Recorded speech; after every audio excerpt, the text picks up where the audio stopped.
breathe underwater.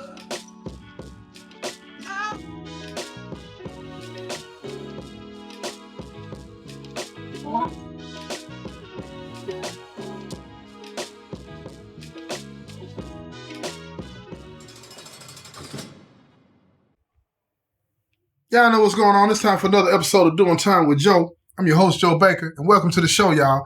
Now, look, let me tell you what happened, because the jailhouse lawyer ended up getting out, right? When I said in the last episode that, I know y'all probably thinking that he got out, he got with her, and all this whole kind of stuff, right? But let me tell you something. You were wrong if that's what you thought.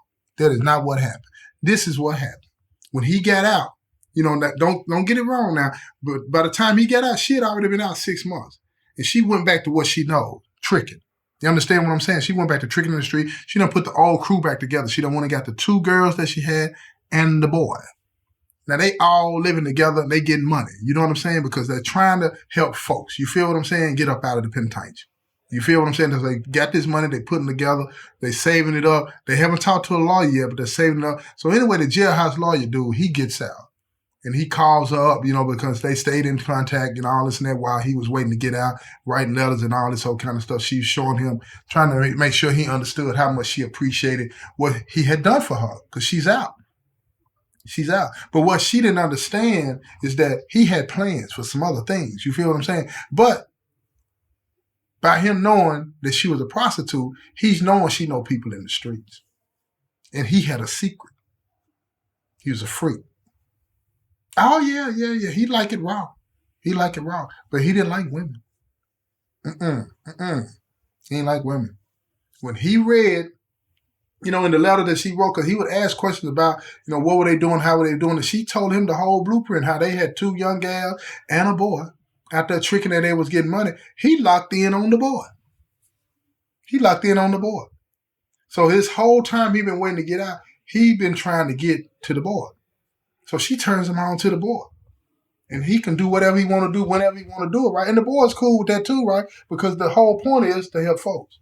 They trying to get folks out. So the boy didn't mind doing what he do. You know what I'm saying? Sometimes he do it. When he go out in the streets, he doing it for fun, getting his money. You know what I'm saying? When he doing it with duty, it's business. It's business. They trying to help folks. So he get with the boy and he's doing his thing, but he was not a solid dude. Wasn't a solid dude. See, that law was his hustle. Because one thing he did not tell her was this, that the state can appeal that decision. See, she thought she was free. She thought she was out, everything was fine. This is that her mom and daddy were helping her. But again, like I say, she went back to her old ways in the street. She thought she was free as a bird. And now all she had to do was get enough money to get a lawyer and get folks out of that, and everything was going to be fine. Look here, 3 years go by. 3 years. Now, she been getting letters in the mail, you know what I'm saying, from the state saying this and saying that and all this whole kind of stuff about the appeals and all of these types of things. And they've been asking her to respond to this and respond to that. She didn't have a lawyer. She had a jailhouse lawyer. She would give them to him and she'd ask him to work and respond to it, all this and that. And he had a job on the side. Plus, he had finished school, became a paralegal. He's trying to move up, but he really wasn't focusing on her like that. He really wasn't focusing on her like that. And guess what happened? The state won the appeal. And let me explain something to y'all if you don't understand. Like if somebody is in the penitentiary and they going back and forth to court and they win a situation on an appeal of their case and they happen to be fortunate enough to get out, that's not over unless the state decides to drop the issue and drop all appeals, right? And most of the time they don't do that. In her situation, the state appealed the decision of the appellate court in letting her out, saying that it was a wrong judgment. They appealed it to the state Supreme Court. And when the state Supreme Court got it, it takes a while. And because it takes such a long time, a lot of people think they got the case won and it's over with. No, that's just not the situation. They can only hear so many cases a year. So when they heard this case, because it was a murder conviction case, when they heard this case, they made it a priority. Right? And when they came back with the ruling, they reversed the ruling of the lower court and ordered her to return back to prison. They ordered her to return back to prison. And when she came and by the house and he gave her this letter They told her to report to the jail. Now, come on now. How many people going to do that? How many people going to do it? But the police not stupid. They knew, based on their experience, that she probably wasn't going to turn herself in. So they bumped down on her when she wasn't expecting it. And they arrested her. They didn't charge her with anything or anything like that. They just rearrested her, shipped her back to the women's prison. Now, bro is hearing this because he's been keeping his ear to the streets. You know what I'm saying? Because his brother's out in the streets now getting money. He getting money. So they hearing what's going on. His brother stayed away from him. You know, from her. His sisters, they stayed away from her because they looked at her like she was foul, because they looked at it like, you said something about our brother, and that's why he's in the penitentiary with a life sentence. They're not looking at what their brother did. They're looking at what she said, like a lot of people do. But here's the thing. She gets back to the prison. She writes bruh and tells him, you know what I'm saying? I'm back in, but we did this and we did that. We worked and we saved up this amount of money for you and all this and that, or whatever the case may be. And they're going to take the money to the lawyer and we're going to keep working from there. You know what I'm saying? And they had committed the young girl and the boy that they gave her their word that they were going to keep on hustling, trying to help both of them now. But did that happen? No. As soon as she was gone, they took that money and split it, and then they kept doing what they were doing, though. And the jailhouse lawyer dude, he in a full-fledged relationship with the boy now. But they're not thinking about her or folks that's in the penitentiary. Out of sight, out of mind. That's how it goes. You know what I'm saying? So now, 3-4 years in on this life sentence, right? Bro been doing it day for day. She got out and came back. The stress of the whole situation just made her sick. You know what I'm saying? And she just couldn't handle it. But at the women's facility, they got it a little different than we do. You know what I'm saying? The males, because they get to go to school. I'm talking about college. You know what I'm saying? And get real degrees. You know what I'm saying? And depending on what prison you're in a male institution, you can go to college, but you get certificates. You don't get the real degree. You get the benefit of the knowledge, but not the paperwork, not the credentials. You feel what I'm saying? Not the credentials. You don't get the diploma on the wall. You do not get that. You don't get the degree up on the wall saying that you got a master's or a bachelor's or associate's, whatever. You don't get that up on the wall. But the women do. So she got in school. And while she was in school, these years are going by. But bro is in the penitentiary selling dope. These years are going by for him too. But both of them, the years are going by in different ways. So now he's becoming more and more bitter, angry. But he's learned to manipulate his way through, being nice to some people, mean to others, that kind of thing. He's learning the ways of prison. He's become quite good at it. But his heart is dark, just dark black. But over at the women's prison, she is meeting people on the streets that look at her situation, and they actually do see her as a victim. And they're going all out to help her. She's making the right connections. He's making the wrong decisions. Because he's making his decisions based on anger, fear. You feel me? Listen to me. He's making his decisions based off of fear of the situation. And it's blocking him from seeing what could happen for him if he changed up a few things. He ain't seeing none of that. So he was the type of person that he'll have a cellie, he would mistreat him. But outside the cell, everybody thinks he's this nice guy. He got a good job as a rock man. You know, rock man is somebody that sweeps and mops and buffs the floors and keeps the building clean. He had a good job doing that. Everybody liked him, except for his cellies. Every time he had a cellie, they end up moving out because he was so mean to him in the cell. That darkness that was in his heart for her manifested itself on people that he could do it to and get away with, because he had learned from his cellie back in the day that it ain't going to hurt you to be nice to some people. So instead of taking it to heart, he used that niceness as a tool of manipulation to get through, to move around, to get things to benefit from, not being genuine. So he would mistreat the person in the cell with him, right? So he can control the space. But outside the cell, everybody thought that he was a solid dude, nice dude. But it's not the case. It's not the case. So now the years going by. I'm going to speed it up a little bit for y'all. The years going by. 5 years, 10 years, 15 years. Get to the 21st year. Both of them have been locked up, right? Now, don't forget she got out, but still, let's count the 21 years that they got built on this life sentence, right? Now, she been in school the whole time and got her bachelor's and working on some other things. He done quit hustling and selling dope. He ain't doing none of that no more. But he's working hard. He's got a reputation at the institution of being a hard worker, model inmate on the one hand. But then on the other hand, you meet guys that would talk about him, you know what I'm saying, when he wasn't around and say, man, dude ain't straight. He's not solid. He don't treat people right. He bends you to his will. And if you don't do what he say, you ain't straight. And then rumors started to float that he talked too much to the police. That's a risk you make. You know what I'm saying? That's a risk you take, rather, when you in here and you befriend the administration and people in the administration. That don't mean it's true that you're telling it, but people look at that.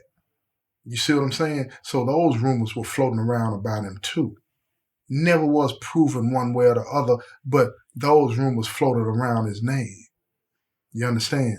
Now, she's over there. She's meeting all the right people from the streets, people with these charity organizations that really go to bat for the women and all of these things, all of these great things. And guess what happens, y'all? Listen to me now. Somebody approaches her one day and they tell her, said, look, you deserve another chance. You deserve another chance at this. And we're going to go to bat for you. And they explain to her all the different things that they mean by that, filing a clemency forward to the governor, this and that. And she had seen that happen throughout the time she had been in, but she had never seen anybody to actually get it. So now she's hopeful, but she's not. She's hopeful, but she's not. Now he looks at the situation. Now she's still writing him. Now she had just started writing him again. Now she's still writing him these letters. And she's telling him about what these people are saying about the clemency and all this and that. And he gets an idea in his head that he's going to file a clemency. So he fills out for a clemency.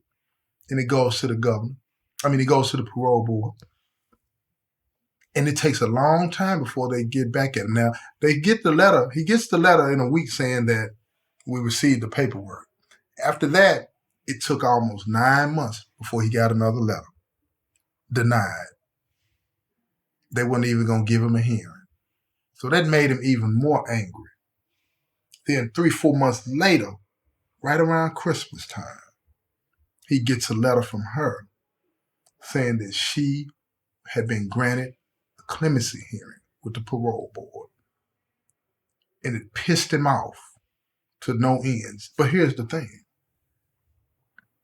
He started to see a way out. He started to see a way out. And he said, I'm going to be nice to her. I'm going to be nice to her. So he was starting to write back. And it just blew her away. She's loving it. She's loving every minute of it because now she thinks that he's forgiven her. He's told her as much. Why wouldn't it be true? Why wouldn't that be true? So now she's seeing hope for them because she's thinking, if I get this clemency, I'm going to get him out. I'm going to get him out of that place if it's the last thing I do, if I get out. Well, she goes to the clemency board. The parole board give her a unanimous recommendation of release, and it goes to the governor. And another year goes by. She's positive, though. She's writing him, telling him everything is going to work out, this, and then the third. He don't really believe it, but he's writing back and telling her, I believe that, God has got us. We're going to be straight, this, and that. But he ain't meaning it. Because, again, that darkness set all over him. It's set all over him. But he's playing the role. He's playing the role because that's what he's learned to do. But he don't really mean it. So now, all of a sudden, the governor released a clemency list during the holidays, and her name is the second name on it. She's been granted release from the governor. So 2 months later, they processing her out of prison. She's writing him, telling him, I got you. I'm going to take care of you, whatever you need. So she gets out. She's writing him. She got the number on the list. He put her number on his list. He's calling. Everything is so good. Everything is so good. And one of the first things she did after she got a job, she sent him some money, put on his books, and she told him, I'm with you. I'm with you. Now, he's calling her. He's talking to her on the phone. He's happy. He's laughing. He's doing all of these things, and he's sounding like he's really sincere and it's from his heart. And he wants this to be true. But listen to me, y'all. That darkness that's all around him is making him doubt it. It's making him doubt that it's real. And she can tell that, because don't get it twisted. At this point, she done over 20-something years in the penitentiary. So she can understand him way better than she could before, because they have something similar that they've experienced. You know, life at the women's prison, from what I hear, ain't no joke either now. So she understands him. She understands hurt, pain, and disappointment. So what she does, she gets the lawyers that helped her, that organization that helped her, to talk to him on the phone one day when he called her. And they're telling him, we got you. We're going to take care of you. We're going to do everything we can. Now, when you tell somebody in the penitentiary, we're going to do everything we can, listen to me. What we take that to mean is that we'll see. See, what we like to hear is, I got you, I'm doing this, and this is what is going to happen. But people can't guarantee that. That ain't real. But in here, we deal with so much disappointment. We need to hear something that's solid. If you say that I'm getting out at 2 o'clock, I need to get out at 2 o'clock. Because if I get out at 2:05, I'm panicking. Because I'm going to start thinking that something's wrong, it ain't going to happen. And that's how we think in here. We panic when it don't turn out exactly how you say it's going to turn out. So when they tell him we're going to do everything we can, he played his role is to be hopeful, but it made his anxieties perk up. They on tilt. You understand? And now he doesn't understand what's going to really happen. Months go by. They're talking on the phone every day. She's sending him money, taking care of him, doing all the things that you would do in a relationship. Doing all the things that you would do when you're in a relationship. And then she tells him that they're about to file for the clemency. They're going to file for his clemency. Now, he gets anxious and he gets super duper nervous. But she told him, I'm going to let you talk to the lawyers. And when he gets on the phone with the lawyers, they tell him, we're about to file your clemency. This is what's going to happen. And they start breaking things down to him. Even though he had filed a clemency before, he did it on his own. He didn't have a lawyer. So the lawyers are telling him the real deal Holyfield, saying there ain't no guarantees. But this is what we're going to do. We're following the same blueprint that we followed with her. And you're going to be just fine. We're going to do all we can. And that, every time they said that, his anxiety is perked up.